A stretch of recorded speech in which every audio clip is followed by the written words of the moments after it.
పూనూరు గౌతమ్ రెడ్డి ఎవరైతే వైఎస్ఆర్ కాంగ్రెస్ పార్టీకి సంబంధించినటువంటి ఈ కార్మిక విభాగం నాయకుడి మీద పెట్టినటువంటి కేసు నేపథ్యంలో తనకి ముందస్తు బెయిల్ ఇవ్వద్దు అంటూ ప్రభుత్వం కోర్టులో వాదించింది.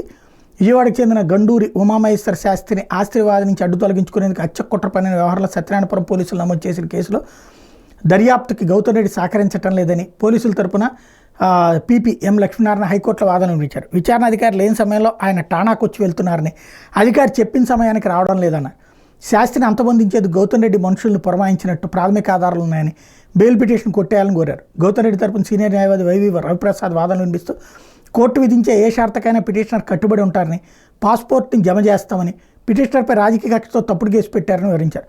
సంబంధిత ఆస్తి పిటిషనర్కి చెందిందేనని ముందస్తు బెయిల్ మంజూరు చేయాలని కోరారు. శుక్రవారం జరిగిన ఈ విచారణలో ఇరువైపు వాదనలు ముగిసినాయి. దాంతో తీర్పును వాయిదా వేసిన హైకోర్టు న్యాయమూర్తి జస్టిస్ వీఆర్కే కృపాసాగర్ పిటిషన్ మీద నిర్ణయాన్ని ఈ నెల 11న వెల్లడిస్తామన్నారు.